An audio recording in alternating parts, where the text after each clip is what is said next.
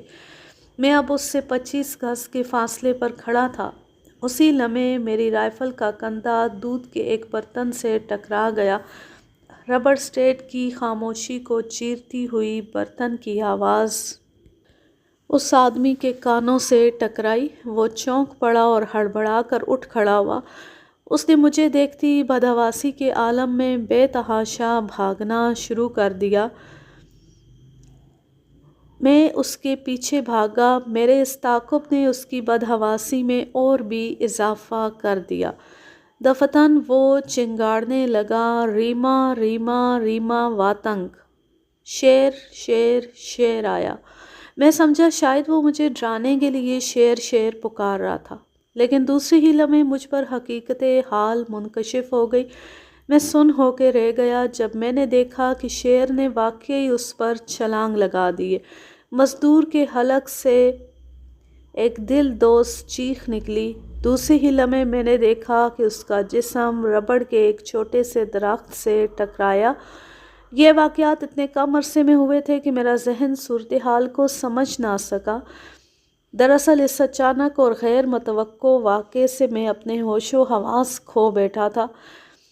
میرے ہوش و حواس بحال ہونے لگے تو میں نے شیر کی سمت میں بے تحاشا بھاگنا شروع کیا۔ مجھے یقین تھا کہ شیر موقع واردات پر ہی مزدور کی لاش پر دعوت اڑا رہا ہوگا، لیکن میری توقعات کے مطابق شیر وہاں موجود نہ تھا۔ البتہ مزدور کی لاش وہیں پڑی تھی۔ اس کی شہرگ سے ابھی تک خون کے قطرے نکل رہے تھے۔ عام دستور کے خلاف اس کا جسم سرد ہو چکا تھا۔ شاید شیر نے اس کا خون پی لیا تھا۔ میں نے شیر کو تلاش کرنے کے لیے کافی تگ و دو کی، لیکن میری کوششیں بے سود ثابت ہوئیں۔ میں واپس آ گیا۔ میرا خیال تھا کہ شیر اپنے چھوڑے ہوئے شکار کی طرف ضرور آئے گا، اس لیے میں نے اس کی لاش کے پاس ہی انتظار کرنے کا فیصلہ کیا۔ میں 5 گھنٹے تک مزدور کی اکھڑی ہوئی لاش کے پاس واقع ربڑ کے ایک درخت پر پوزیشن لے کر بیٹھا رہا، لیکن شیر ہوشیار تھا اس لیے نہ آیا۔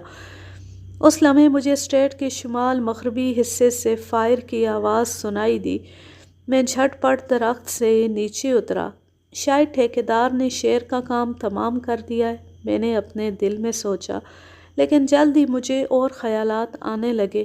ممکن ہے فائر کی آواز اسٹیٹ کے باہر سے آئی ہو، اور یہ بھی ممکن ہے کہ اسٹیٹ کے شمال میں اسلحے کے گودام پر متعین سپاہیوں نے عادتاً فائر کیا ہو۔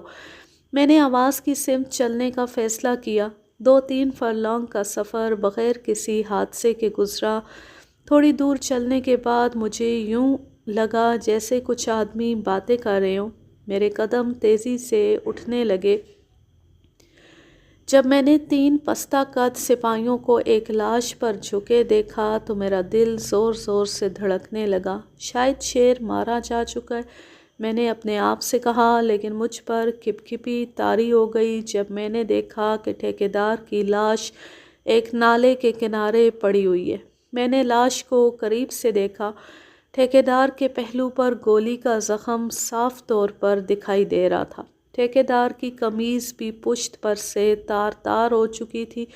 جسم پر پنجوں کے نشانات سے صاف ظاہر ہوتا تھا کہ ٹھیکیدار پر شیر ہی نے حملہ کیا ہے، لیکن گولی کس نے چلائی تھی؟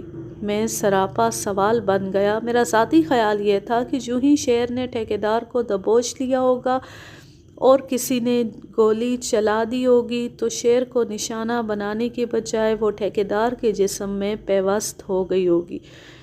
کیا گولی آپ نے چلائی تھی؟ میں نے ایک سپاہی سے پوچھا۔ تینوں سپاہیوں نے اس مفروضے کی صداقت کو تسلیم کرنے سے انکار کر دیا۔ ان کا بیان تھا کہ جو ہی انہوں نے فائر کی آواز سنی وہ آواز کی سمت بے تحاشا بھاگے۔ جب وہ موقع واردات پر پہنچے تو شیر لاش چھوڑ کر درختوں کی بھول بھلائیوں میں گم ہو چکا تھا۔ میں نے ٹھیکیدار کی لاش کو پشت کے بل کیا تو نیچے سے ایک ریوالور برآمد ہوا۔ میں نے ریوالور کا بغور معائنہ کیا۔ اس میں سے ایک گولی نکل چکی تھی۔ مجھ پر صورتحال واضح ہوئی۔ ایسے معلوم ہوتا ہے کہ شیر نے اچانک ٹھیکیدار پر حملہ کیا، لیکن بیشتر اس کے کہ وہ سنبھل سکے شیر نے اسے گرا لیا ہوگا، اور شاید اسی لمحے بدحواسی کے عالم میں ریوالور کا ٹریگر دب گیا ہوگا۔ شیر اس اچانک دھماکے سے گھبرا کر بھاگ نکلا اور گولی خود ٹھیکیدار کو ہی لگی۔ ہم نے ٹھیکیدار کی لاش اٹھائی اور اسی جگہ پہنچ گئے جہاں کچھ دیر پہلے شیر نے ایک مزدور کو ہلاک کیا تھا۔ مزدور کی لاش جوں کی توں پڑی تھی۔ اس سے میں نے اندازہ لگا لیا کہ شیر صرف انسانی خون کا پیاسا ہے، اسے انسانی گوشت سے کوئی سروکار نہیں۔ ہم دونوں لاشیں اٹھا کر ہیڈ کوارٹر کی طرف چل دیے۔ ہیڈ کوارٹر پہنچے تو سورج غروب ہو چکا تھا۔ ہیڈ کوارٹر میں موجود تمام مزدوروں میں یہ سنسنی خیز خبر جنگل کی آگ کی طرح پھیل چکی تھی۔ 2 انسانی جانیں ایک ہی دن میں ختم ہو چکی تھیں۔ میں نے کوالالمپور میں اپنے جنرل ہیڈ کوارٹر کو صورتحال سے آگاہ کیا۔ 2 گھنٹے بعد پولیس کا ایک دستہ مینیجر کی معیت میں ربڑ اسٹیٹ میں پہنچ گیا۔ انہوں نے لاشوں کے تفصیلی معائنے کے بعد دفنانے کی اجازت دے دی۔ دوسرے دن اسٹیٹ ٹائمز نے اس خبر کو بڑھا چڑھا کر شائع کیا۔ خبر میں بتایا گیا تھا، ستاپا کی ربڑ اسٹیٹ میں ایک ایسی پراسرار مخلوق بستی ہے جو صرف آدمیوں کو ہی ہلاک کرتی ہے لیکن دکھائی نہیں دیتی، اور پولیس کی سرتوڑ کوششوں کے باوجود بھی اس کا کوئی سراغ نہیں لگایا جا سکا۔ میں بخوبی جانتا تھا کہ پولیس نے تو ڈر کے مارے اسٹیٹ کے اندر ایک قدم بھی نہیں رکھا۔ ان دنوں برطانیہ کی طرف سے کوالالمپور پر بمباری کا خطرہ رہتا تھا، اس لیے کئی شہریوں نے اپنے بال بچوں کو شہر سے دور دیہاتوں میں بھیج دیا تھا۔ ربڑ اسٹیٹ میں بھی میری جان پہچان کے کئی آدمیوں نے اپنے اہل و عیال کو بھیج رکھا تھا۔ جو ہی اخباروں میں ربڑ اسٹیٹ کی پراسرار مخلوق کی خبر شائع ہوئی، پناہ گزینوں کے سرپرستوں نے انہیں اسٹیٹ سے نکالنا شروع کر دیا۔ شیر کا خوف بمباری کے خوف سے بھی زیادہ بڑھ گیا تھا۔ اس خونخوار درندے کو کیفر کردار تک پہنچانے کے لیے ملک کے کئی حصوں سے شکاریوں نے اپنی خدمات پیش کی۔ ریاست پیرلس کے محکمہ جنگلات کے محتمم اعلیٰ نے تار کے ذریعے ایسے شکاری کا پتہ دیا جو بقول اس کے ماہر فن تھا، اور جس کے متعلق افسر بالا نے یہ بتایا کہ وہ 24 گھنٹوں کے اندر اندر خونخوار درندے کا صفایا کر سکتا ہے۔ ربڑ اسٹیٹ کے جنرل مینیجر چی شانگ نے یہ کہتے ہوئے معذرت چاہی کہ اس کے پاس پہلے ہی ایک قابل اعتماد شکاری موجود ہے اور اس کی موجودگی میں کسی دوسرے شکاری کی کوئی ضرورت نہیں۔ قابل اعتماد شکاری کا اشارہ میری طرف تھا۔ دراصل اسے میرے پہانگ کے جنگلات میں شکار کے بعد یہ یقین ہو چلا تھا کہ واقعی میں ایک ماہر شکاری ہوں۔ ویسے بھی میں نے اس ملازمت کے لیے درخواست دیتے وقت اپنی بہادری کے کارناموں کو بڑھا چڑھا کر بیان کیا تھا۔ ستاپا کے خونخوار درندے کا صفایا کرنے کے لیے میرا انتخاب عمل میں لایا جا چکا تھا۔ مجھ پر ایک بہت بڑی ذمہ داری آ پڑی تھی۔ گو میں نے اس سے پہلے 4-5 کامیاب شکار کھیلے تھے، لیکن پھر بھی ایک انجانا خوف جو ہر شکاری کو شکار سے پہلے محسوس ہوتا ہے میرے ذہن پر بھی مسلط ہو چکا تھا۔ میں خواہ مخواہ اپنے لیے خطرات مول نہ لے سکتا تھا۔ میں نے اپنے مینیجر کو بتایا کہ فی الحال کسی دوسرے ماہر شکاری کی خدمات حاصل کرنے میں کوئی حرج نہیں۔ دراصل اس طرح میں اپنی ذمہ داریوں سے چھٹکارا پانا چاہتا تھا۔ بڑی بحث و تمہیز کے بعد میں نے چی شانگ کو اپنا ہم خیال بنا لیا۔ اس روز جب میں اپنے ہیڈ کوارٹر میں واپس پہنچا تو مجھے یہ دیکھ کر بڑی حیرانی ہوئی کہ میری رہائش کے پچھواڑے میں بندھے ہوئے مویشیوں میں سے ایک بیل غائب ہے۔ یہ مویشی میں نے محض اس لیے خریدے تھے کہ میرے پاس کافی تعداد میں جاپانی نوٹ جمع ہو چکے تھے۔ مجھے پتا تھا کہ جاپان کی کرنسی چند دن کی مہمان ہے، چنانچہ میں نے اسی رقم سے مال مویشی خرید لیے تھے اور سرمائے کا تحفظ کر لیا تھا۔ جب میں پچھواڑے میں داخل ہوا تو تمام مویشی سہمے ہوئے تھے، بعض نے تو رسیاں بھی توڑا لی تھی۔ گم شدہ بیل چارے کے ڈھیر کی دوسری طرف مرا پڑا تھا۔ معلوم ہوتا تھا کہ درندے نے اسے مار کر خون پی لیا ہے۔ حیرت انگیز بات یہ تھی کہ شیر اپنی منمانی کرنے کے بعد غائب ہو گیا تھا، حالانکہ پچھواڑے کی دیواریں 10-12 فٹ بلند تھیں۔ میں نے ارد گرد کی زمین کا معائنہ کیا۔ کافی فاصلے تک درندے کے پنجوں کے نشانات موجود تھے۔ یہ نشان اسٹریٹ کے درختوں کے پاس جا کر ختم ہو گئے تھے۔ اس روز ہلکی سی بارش ہوئی تھی، شاید اسی لیے اس جگہ کی خشک زمین پر درندے کے پاؤں کے نشانات جم نہ سکے تھے۔ کوالالمپور کے مرکزی ہیڈ کوارٹر کے کلرک انچارج تھین سینری یوان نے ٹیلی فون کے ذریعے اطلاع دی کہ یتمبرلو کے ایک نامور شکاری احمد بن حسین ربڑ اسٹریٹ کے خونخوار درندے کا صفایا کرنے کے لیے آ رہے ہیں۔ مجھے حکم دیا گیا تھا کہ میں ربڑ اسٹریٹ کے باہر ان کا انتظار کروں اور انہیں اپنی معیت میں ریسٹ ہاؤس میں لے چلوں۔ میں نے رائفل اور سائیکل لی اور اس طرف کو چل دیا جہاں ربڑ اسٹریٹ کی کچی سڑک پکی سڑک سے ملتی ہے۔ کافی فاصلہ پیدل طے کرنے کے بعد جب میں تھک گیا تو سائیکل پر سوار ہو گیا۔ 2 ہارن کی آواز سن کر میں نے اپنی رفتار تیز کر دی، شاید وہ آ گئے ہوں۔ میں نے دل میں سوچا۔ یہ سڑک آگے جا کر تنگ ہو گئی تھی۔ یہاں کاٹے ہوئے درختوں کا ایک انبار لگا ہوا تھا۔ مجھے ابھی 2-3 فرلانگ اور چلنا تھا۔ اسی لمحے مجھے سڑک کے دائنی طرف کسی جانور کی حرکت کا احساس ہوا۔ میں نے اپنی رائفل سنبھال لی، پیشتر اس کے کہ میں صورتحال کا تجزیہ کرتا میری کمر میں ایک زوردار تھپڑ لگا۔ میری کہنی کسی سخت شے سے ٹکرائی اور اس کے بعد مجھے یوں محسوس ہوا جیسے میں زمین کی اتھاہ گہرائیوں میں دھنستا چلا جا رہا ہوں، اور پھر میں مکمل طور پر بے ہوش ہو گیا۔ جب مجھے ہوش آیا تو میں ایک ڈسپنسری میں تھا۔ مجھے بتایا گیا کہ میں 48 گھنٹے بعد ہوش میں آیا ہوں۔ یتمبرلو کا شکاری احمد بن حسین میرے سرہانے کھڑا تھا۔ اس نے تعارف کے بعد بتایا کہ جو ہی وہ ایک موڑ سے گزر رہا تھا اسے لوہے کے کھڑکھڑانے کی آواز سنائی دی۔ اس کے ساتھ ہی ایک ہولناک گرج سنائی دی جس سے پوری اسٹریٹ لرز گئی۔ جب وہ جائے وقوع پر پہنچا تو میرا سر لکڑیوں کے ڈھیر میں اور پاؤں سائیکل کے تاروں میں الجھے ہوئے تھے۔ خونخوار درندہ دیکھتے ہی دیکھتے غائب ہو گیا تھا۔ اس کے بعد اس نے مجھے اپنے کندھے پر اٹھا کر اسپتال پہنچا دیا۔ جب میں مکمل ہوش میں آیا تو مجھے معلوم ہوا کہ میرے جسم پر بے شمار چوٹیں آئی ہیں اور یہ کہ میرا کہنی کا جوڑ اکھڑا ہوا ہے۔ میں 20 دن تک اسپتال میں زیر علاج رہا۔ اس دوران میں مجھے درندے کی تازہ وارداتوں کے متعلق وقتاً فوقتاً اطلاعات پہنچتی رہیں۔ ان کے تجزیے سے مجھے معلوم ہوا کہ شیر کی سرگرمیوں کا حلقہ اب اسٹیٹ کے ارد گرد کے علاقے ہیں۔ اس دوران میں پہلی دفعہ یہ اطلاع پہنچی کہ شیر نے ایک عورت کو جو اپنے خاوند کے لیے کھانا لے کر جا رہی تھی ہلاک کر دیا۔ احمد بن حسین نے شیر کو ٹھکانے لگانے کے لیے اپنی شکاری زندگی کے سارے تجربات آزما ڈالے، لیکن اس کی شیر کے آگے ایک بھی نہ چلی۔ اس نے ہاتھورنڈن کمپنی کے خرچ سے اسٹیٹ کے چاروں طرف کھلے ہوئے راستے خاردار تاروں سے بھی بند کیے، لیکن نتیجہ پھر بھی صفر رہا۔ اس کے دوسری دن شیر نے اسلحے کے گودام پر موجود ایک کھوجی کتے کو ہلاک کر دیا۔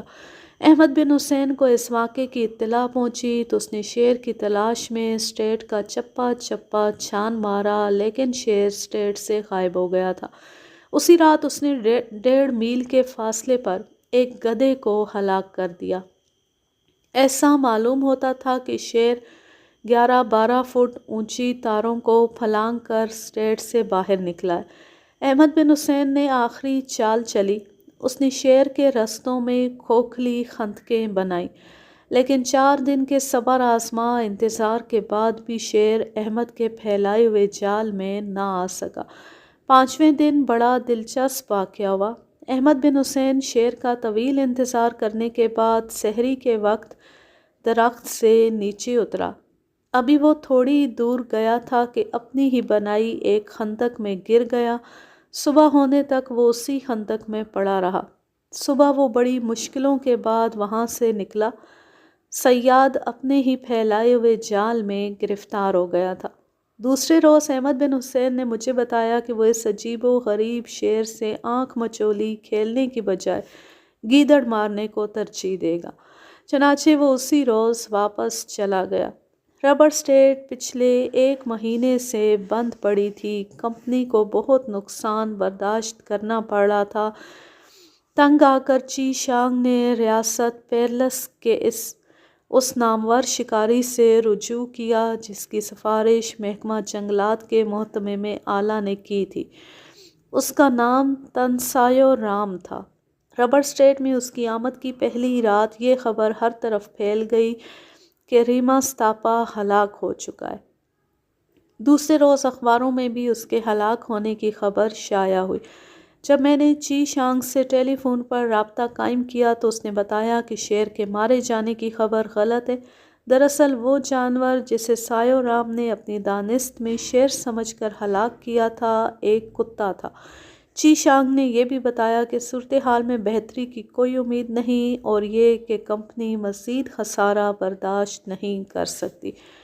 دوسرے دن میں اسپتال سے فارغ ہو کر اسٹیٹ میں چلا گیا۔ 48 گھنٹے گزر جانے کے باوجود بھی سایو رام شیر کو ہلاک نہ کر سکا۔ اگلی روز اسلحے کے گودام پر متعین ایک سپاہی مرا ہوا پایا گیا۔ بعد میں تفتیش کرنے پر پتہ چلا کہ اسے شیر نے ہی ہلاک کیا ہے۔ اس کی گردن پر دانتوں کے نشانات بہت گہرے تھے۔ معلوم ہوتا تھا کہ درندے نے خوب اطمینان سے اس کا خون پیا ہے۔ صورتحال اب برداشت سے باہر ہوئی جا رہی تھی۔ اس میدان میں کود جانا میرے لیے ناگزیر ہو گیا تھا۔ چنانچہ میں نے سایو رام کو واپسی کا ٹکٹ خرید کر دیا اور اسے رخصت کر دیا۔ شام کو میں نے ایک دمبے کا بندوبست کیا۔ یہ دمبا میں نے اسٹیٹ کے شمالی حصے میں خاردار تاروں کے ساتھ باندھ دیا۔ میں اس کے قریب ہی ربڑ کے درختوں پر مچان بنا کر بیٹھ گیا۔ ساری رات آنکھوں میں کاٹتی لیکن شیر نہ آیا۔ دوسری رات پھر مچان پر گزارنے کا فیصلہ کیا۔ رات کے تقریباً 12 بجے تھے۔ مجھے دمبے سے کوئی 10-12 گز کے فاصلے پر 2 چمکتی ہوئی آنکھیں نظر آئیں۔ میں سنبھل کے بیٹھ گیا۔ دمبے نے شیر کو دیکھ کر ممیانا شروع کر دیا۔ میں نے سرچ لائٹ پھینکی۔ شیر دمبے کی طرف متوجہ ہونے کی بجائے مجھے گھور رہا تھا۔ میں بائیں طرف سرکا۔ شیر کی آنکھیں داہنی طرف کو گھوم گئیں۔ میں نے شیر کی آنکھوں کے عین درمیان نشانہ لیا۔ رائفل کی گولی تڑاخ سے نکلی۔ جنگل کی پرسکون فضا میں ہلچل پیدا ہو گئی۔ اسی لمحے دمبے کی فلک شگاف آواز گونجی۔ میں نے سرچ لائٹ پھینکی تو جائے نشانہ پر کچھ بھی موجود نہ تھا۔ میں نے دمبے کی طرف دیکھا تو میری حیرت کی انتہا نہ رہی جب میں نے دیکھا کہ دمبا بھی غائب ہے۔ میں نے درخت سے نیچے اتر کر دیکھا کہ میری گولی شیر کو نشانہ بنانے کی بجائے درخت میں پیوست ہو چکی تھی۔ دمبے کی لاش 50-60 گز کے فاصلے پر پڑی ہوئی تھی۔ صاف دکھائی دیتا تھا کہ شیر مجھے جل دے کر نہ صرف بچ نکلا ہے بلکہ اپنے ساتھ دمبے کو بھی لے اڑا ہے۔ یہ بات عیاں ہو چکی تھی کہ وہ شیر انتہائی ذہین اور ہوشیار جانور ہے۔ اسے ہلاک کرنے کے لیے بھی بڑی ذہانت کی ضرورت تھی۔ دوسرے دن میں نے لکڑی کا ایک صندوق بنوایا۔ یہ صندوق میں نے ربڑ کے 4 درختوں کے درمیان بڑی مضبوطی کے ساتھ کس دیا۔ صندوق کی بناوٹ ایسی تھی کہ اس میں بیٹھا ہوا آدمی نہ صرف چاروں طرف دیکھ سکتا تھا بلکہ مطلوبہ سمت میں نشانہ بھی لے سکتا تھا۔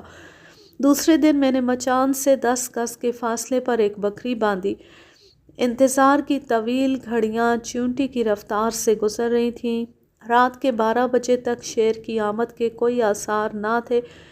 معلوم نہیں کب میں نیند کی ہوش میں چلا گیا۔ جب آہٹ ہوئی تو میں نیند سے ہڑبڑا کر اٹھ بیٹھا۔ میں نے دیکھا کہ کوئی جانور میرے مچان کے بالکل نزدیک رینگ رہا ہے۔ بکری نے یکلخت دہشت آمیز آوازیں نکالنی شروع کر دیں۔ میں نے رائفل سنبھالی اور پوزیشن لے کر بیٹھ گیا۔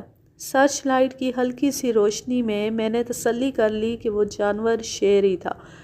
میں نے رائفل کی نالی کا منہ شیر کی طرف کر لیا۔ شیر بکری پر جست لگانے کے لیے اپنی اگلی ٹانگوں کو سکیڑ رہا تھا کہ میں نے ٹریگر دبا دیا۔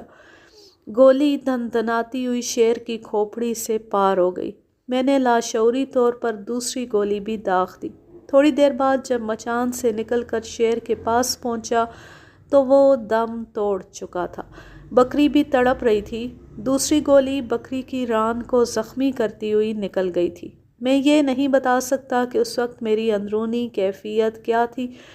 میں خوشی میں شیر کی لاش کے ارد گرد ناچ رہا تھا۔ شیر کے ہلاک ہونے کی خبر آنن فانن ہر طرف پھیل گئی۔